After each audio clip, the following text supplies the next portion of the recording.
Be me. Nancy, 32 years old, project manager at a mid-sized tech company. By all the metrics I used to measure my life, I was successful. I had a great career, climbing the ladder faster than most of my peers, owned my own condo in a decent part of the city, financially independent, sharp, and, according to my friends, a force to be reckoned with. But there was a gaping hole in my life that no promotion or well-managed project could fill. I was profoundly, deeply alone. It wasn't for a lack of trying. I was on all the apps. I'd let my friends set me up.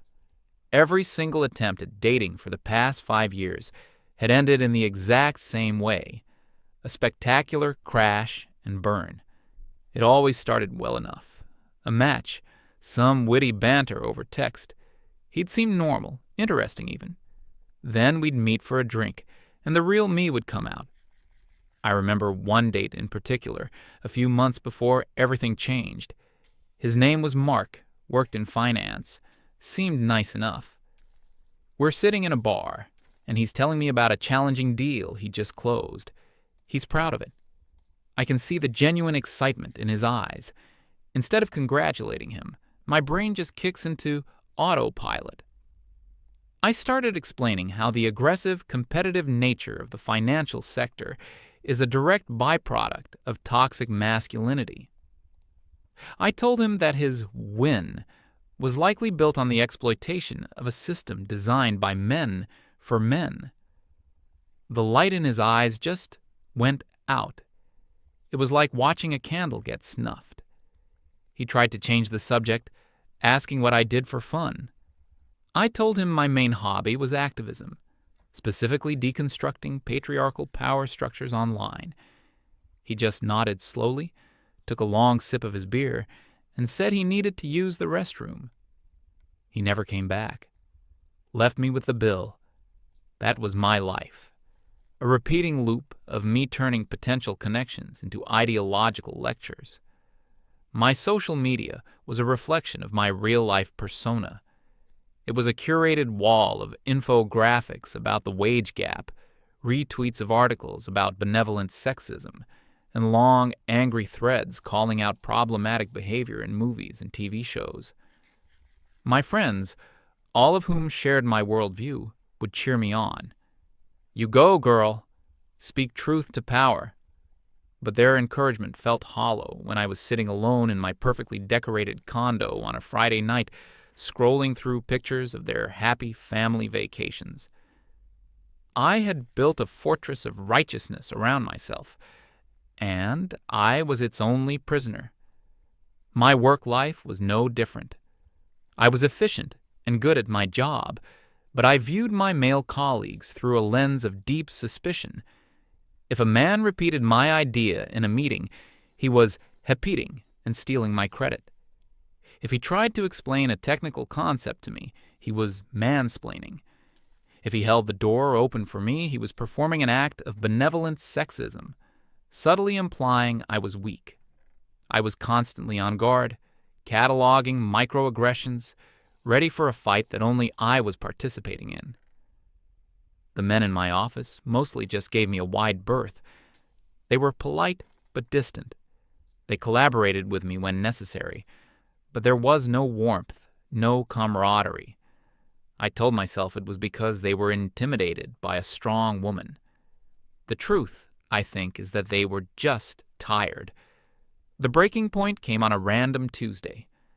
I was on the phone with my old friend, Edward. He's a psychologist, a calm, rational guy I'd known since we were kids. I was in the middle of a full-blown rant, pacing my living room with a glass of wine. The subject was the utter hopelessness of modern dating and how men were emotionally stunted creatures incapable of genuine partnership. I went on for a solid 10 minutes, laying out my thesis with the passion of a prosecuting attorney. When I finally ran out of steam, there was a long pause on the other end of the line. Edward didn't argue. He just asked, "Nancy, are you happy?" The question hit me like a punch to the gut. I stopped pacing. "Of course I'm not happy, Edward. That's what I've been telling you. He was quiet for another moment. You have a very specific strategy for interacting with half the human population, he said gently. It's based on critique, suspicion, and the assumption of negative intent. You've been running this strategy for years. How's it working out for you? I started to get defensive, launching into another speech about systemic issues. He cut me off, which he never did. I'm not talking about systems, Nancy. I'm talking about you in your day-to-day life, with the man who makes your coffee, the man who sits in the cubicle next to you, the man who asks you out for a drink. I didn't know what to say. I want to propose an experiment, he said, just for 30 days, a behavioral experiment. What kind of experiment? I asked, my voice dripping with suspicion. For the next 30 days, you are forbidden from criticizing men. No lectures, no call-outs, no correcting, no eye-rolling, not out loud and not in your head. I laughed. That's impossible. That's my entire personality. I know, he said. That's the first part. Here's the second. For every man, you have a meaningful interaction with each day, a colleague, a barista, a guy on a date. You have to find one genuine, honest thing to praise or compliment them on. I was speechless. The suggestion was so offensive, so counter to everything I believed, that I couldn't form a coherent response. Praise them? For what? For upholding the patriarchy? It's insane, Edward. It's like asking me to thank a burglar for only stealing my TV. Is the barista a burglar, Nancy? Is Kenneth from your programming team a burglar? He countered. You're seeing a monolith, an enemy army. I'm asking you to see individuals. For 30 days. What do you have to lose?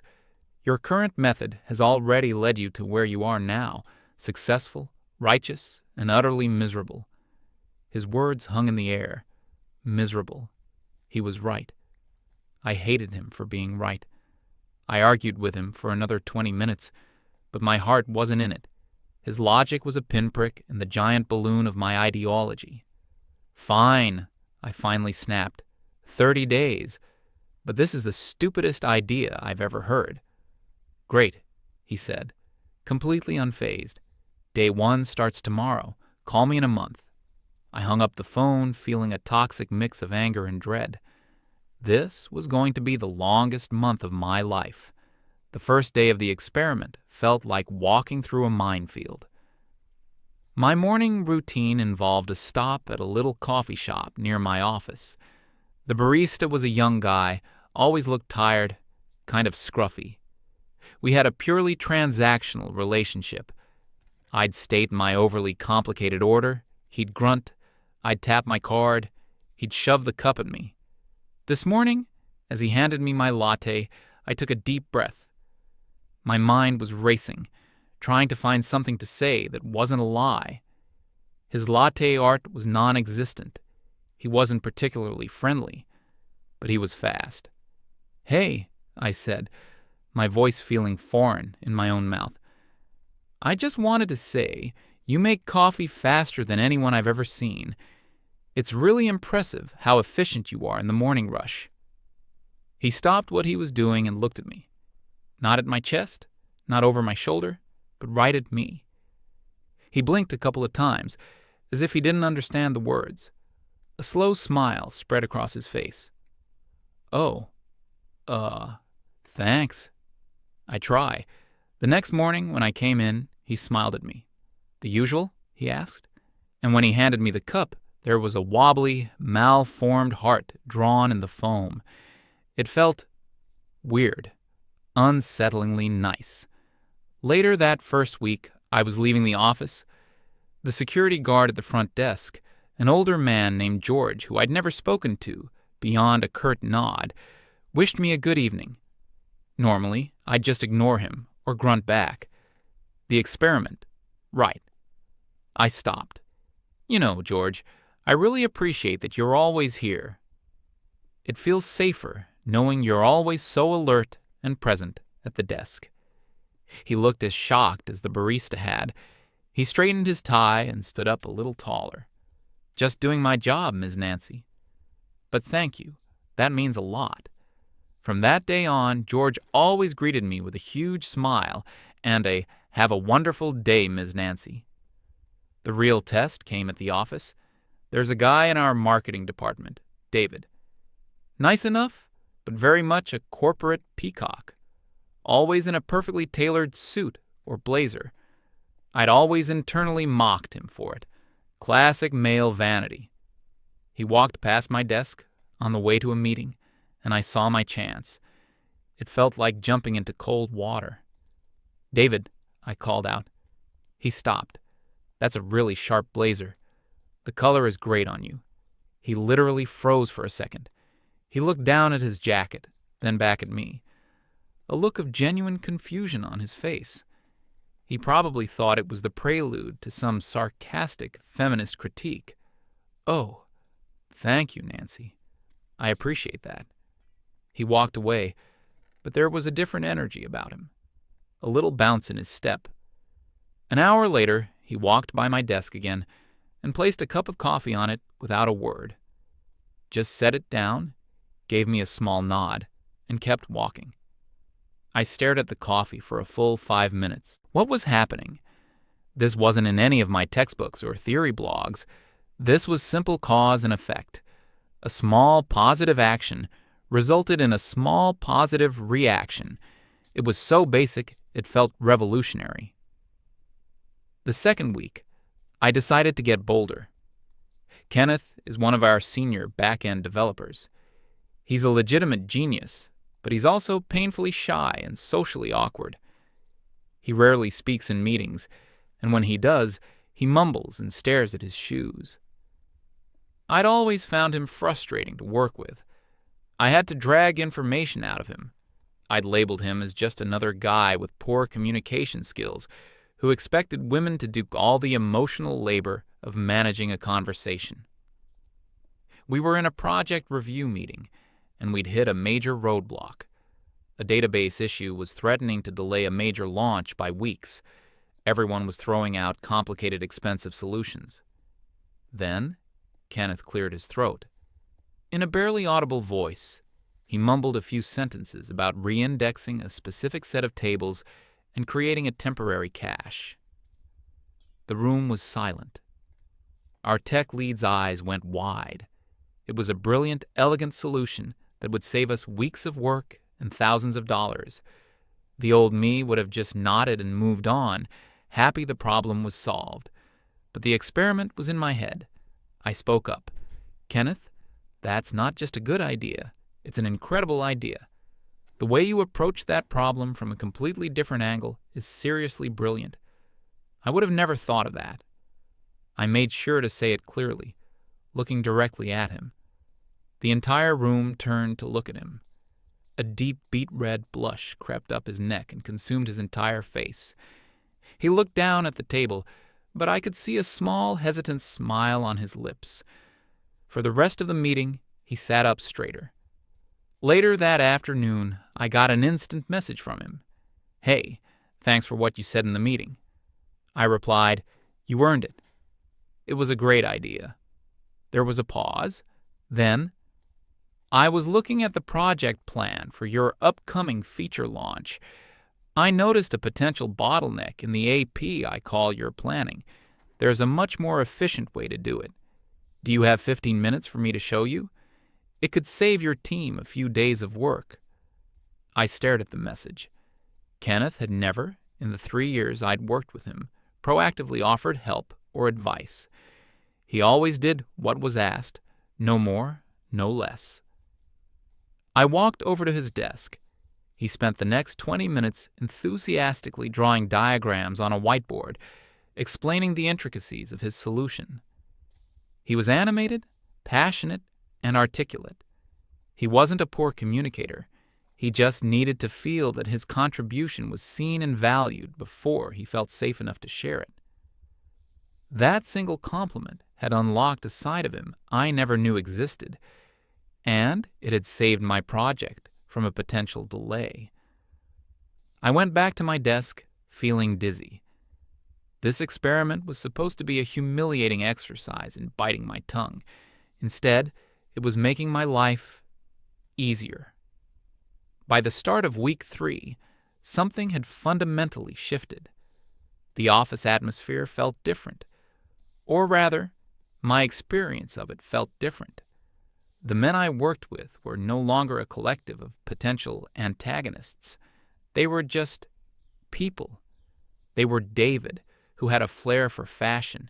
They were Kenneth, the shy genius. They were George, the diligent security guard. My default state of antagonism was melting away, being replaced by a hesitant curiosity. The constant low-level stress I carried in my shoulders started to dissipate. I wasn't spending all my energy scanning for slights and offenses anymore. It was exhausting being a warrior all the time. I hadn't realized how heavy my armor was until I started taking it off, piece by piece. My friend, the same one who usually celebrated my angry feminist rants, noticed the change. "You seem calmer," she said over lunch. I didn't tell her about the experiment. I was too embarrassed. I just shrugged and said I was trying a new mindfulness app. She then told me she had someone she wanted me to meet. "Don't say no immediately," she pleaded. "He's a good guy. An architect. Smart, kind, normal. Please just give him one chance." The old me would have given her a 10-minute lecture on the oppressive nature of heteronormative dating rituals and the emotional labor women are expected to perform. The new, experimental me heard Edward's voice in my head. "What do you have to lose?" I sighed. "Okay, fine. One drink." That weekend, I found myself sitting across from him in a quiet little wine bar. His name was Ethan. He was normal. Not movie star handsome, but he had kind eyes and a warm smile. He was a little nervous. I was terrified. I had my old scripts running through my head, a checklist of red flags to watch for. He chose the place. Okay, a bit generic, probably a default date spot. Strike one. He complimented my dress. Okay, focusing on my appearance. Strike two. He started talking about his work. Okay, monopolizing the conversation. Strike three. My brain was screaming at me to unleash the lecture, to deconstruct his every move until he fled like all the others. But the rules of the experiment were clear. No criticism. Find something to praise. I took a deep breath, pushing back against years of ingrained behavior. He finished a story about a challenging building design he was working on. I looked around the bar. It was cozy, with soft lighting and comfortable chairs. It wasn't loud or crowded. "You know," I said, and his eyes snapped to mine, probably bracing for impact. "You picked a really great place. It's so comfortable and quiet here. It's nice not to have to shout on a first date." It was like I had flipped a switch. His entire posture changed. He relaxed. He broke into a wide, genuine grin. "Oh, good. I'm so glad you like it. I spent like an hour looking for a place that wasn't a total madhouse." That one simple compliment diffused all the tension in the air. The date completely transformed. The rest of the date with Ethan was unlike any I'd had in my adult life. Because I had disarmed myself, he disarmed himself in return. There was no debate, no ideological sparring. There was just conversation. I found myself asking questions. Not loaded questions designed to trap him, but genuine questions. What got him into architecture? What was the most challenging project he ever worked on? What did he like to do when he wasn't designing buildings? And I actually listened to the answers. I learned that he got into architecture because he loved the idea of creating spaces that made people feel safe and comfortable. He'd spent a year volunteering to build houses in a developing country. He told a hilarious, self-deprecating story about his first ever solo project, which involved a misplaced supporting wall and a very angry client. Instead of analyzing the story for problematic themes, I just laughed. It was a funny story. At one point, he asked me about my work. I started to describe a difficult project I was managing. The old me would have framed it around the incompetence of my male colleagues. Instead, I found myself talking about the challenge of the project itself, the logistics, the problem solving. I even mentioned how Kenneth, our developer, had come up with a brilliant solution that saved us. I heard myself say, "He's incredibly smart. We're lucky to have him." Ethan was completely engaged. He was nodding, asking follow-up questions. He wasn't threatened or bored. He was interested. When the evening was over, he walked me to my street. There was none of the usual end-of-date awkwardness. "I had a really, really great time tonight, Nancy," he said, and it sounded completely sincere. "Me too," I replied, shocked to realize I meant it. He smiled. "I'd love to do this again, if you're interested." And for the first time in what felt like a decade, I said yes, without a single reservation. The final week of the experiment felt like I was living in a different reality. The changes that had started as small ripples were now a full-blown tide. My relationship with my team at work had completely transformed. Projects were running more smoothly than ever before. Why? Because I wasn't fighting everyone anymore.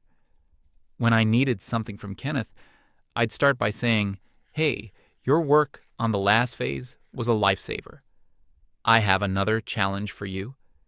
And he'd eagerly jump in. When David from marketing presented a new campaign, I'd find something to praise: the clever copy, the smart targeting, before I offered any constructive feedback. As a result, he'd listen to my feedback without getting defensive. I was getting more done, with less friction and with far less stress. I had spent years believing that being a strong woman in the workplace meant being a warrior, constantly fighting for my place at the table. I was starting to see that true strength wasn't about being the loudest or most critical person in the room. It was about being able to build people up, to foster collaboration, and to lead with encouragement instead of fear. My praise wasn't an act of submission. It was a strategic tool, a ridiculously effective one. Ethan called the next day. We went on a second date. We went to a museum. We went on a third date. We went for a long walk in the park. He was consistent, kind, and funny. He made plans. He texted to say good morning. He remembered little details from our conversations. He wasn't perfect. He had his quirks. He was a terrible singer and had a weird obsession with historical documentaries. But he was a good man. And because I wasn't constantly scanning him for flaws, I was actually able to see him for who he was. During one of our dates, I told him vaguely about how I used to be more intense, more cynical. He just nodded. "Well, I'm glad I met the version I met," he said. "She's pretty great." And I almost cried, right there in the middle of a crowded restaurant. No one had called me great in a long time. They called me strong, smart, fierce, but never just great. The 30 days came to an end on a Thursday. I remembered it because Edward had said, "Call me in a month." I didn't call him. I wasn't ready to talk about it yet. I needed to process it myself. That weekend, Ethan was out of town visiting his family. I was alone in my condo. But it was different now. The silence didn't feel like loneliness. It felt like peace. I poured myself a glass of wine, sat down at my laptop, and for some reason, I decided to look at my social media history. I scrolled back, past the pictures of my recent, happier-looking lunches with colleagues, past the memes that were more lighthearted. I scrolled back a month, 2 months, a year, and then I saw her, the old Nancy. My screen was filled with her voice, a long, furious thread about how a male actor in an interview had interrupted his female co-star, a shared article titled "Why All Men Are Complicit in the Patriarchy." A meme showing a man offering a woman a coat with the caption, "I don't need your chivalry. I need you to dismantle your privilege." A screenshot of a dating app conversation where I had systematically torn apart a guy's profile, correcting his grammar and calling him a cliché, all under the guise of educating him. I had been so proud of that post. So many of my friends had liked it, commented with fire emojis. "Slay, Queen!" I read it now, and my stomach churned. The man hadn't been aggressive. He just said, "Hey, you have a beautiful smile." And I had replied with a 3-paragraph essay on the unsolicited objectification of women's bodies. I kept scrolling, post after post of anger, resentment, and bitterness. A highlight reel of my own toxicity. I saw a picture of myself at a protest, holding a sign that said, "The future is female." I used to love that picture. Now, I looked at the woman holding the sign. I saw the anger in her eyes, the hard set of her jaw. I saw how lonely she was. I saw that she wasn't fighting for a better future. She was just fighting. Period. She was addicted to the conflict, to the feeling of being right, of being morally superior. It hit me with the force of a physical blow. My ideology wasn't a framework for understanding the world. It was a shield I used to protect myself from the world. If all men were potential threats, I never had to risk being vulnerable. If all interactions were a power struggle, I never had to risk being soft. If I could find a flaw in everyone, I never had to worry about them finding the flaws in me. It was the perfect defense mechanism, and it had cost me everything. It had cost me warmth, connection, joy, and years of my life. Men weren't running from me because they were intimidated by my strength. They were running from me because I was relentlessly, exhaustingly unpleasant.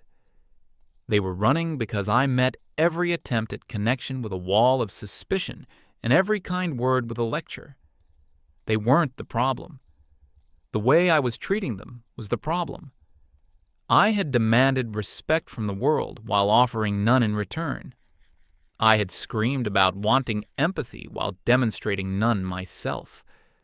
I thought I was a warrior for a cause. In reality, I was just a bully. The realization didn't just break me, it shattered me. It shattered the persona I had spent a decade building. It shattered the worldview that had made me feel safe and righteous in my isolation. I sat there in front of my glowing screen and I cried. I cried for the men I had belittled on dates. I cried for the colleagues I had treated with contempt. I cried for the years I had wasted being angry at an enemy that existed mostly in my own head. And I cried for that lonely, furious woman in the picture, because she had been in so much pain and had no idea how to fix it. After a long time, I stopped crying. I took a sip of my wine. And then I started deleting. I deleted the thread about the actor. I deleted the screenshot of the dating app conversation. I deleted the angry rants and the bitter memes. One by one, I erased the digital monument I had built to my own misery. It felt like cleaning out a wound. It was painful, but it was necessary. As I was about to close the laptop, a notification popped up on my screen. A message from Ethan. It was a picture of a sunset from his parents' backyard. Thinking of you. Can't wait to see you when I'm back. I looked at the picture and then back at my now empty social media timeline. It was a blank slate, a new beginning. I did eventually call Edward. I told him everything. He just listened. When I was done, all he said was, "It sounds like you didn't just learn how to talk to men, Nancy. It sounds like you learned how to talk to people." He was right. The experiment wasn't about men. Not really. It was about me. It forced me to stop seeing labels and start seeing human beings, each of them carrying their own hopes and insecurities. It taught me that everyone, no matter who they are, is starved for a little bit of recognition, a little bit of praise, A kind word costs nothing, but it can change everything. The result of my experiment didn't just get me a boyfriend. It gave me back my life. It gave me better relationships at work. It made me a calmer, more patient, and more empathetic person. It didn't just break me. It broke me open. I'm 32, and for the first time in my life, I feel not right, but happy.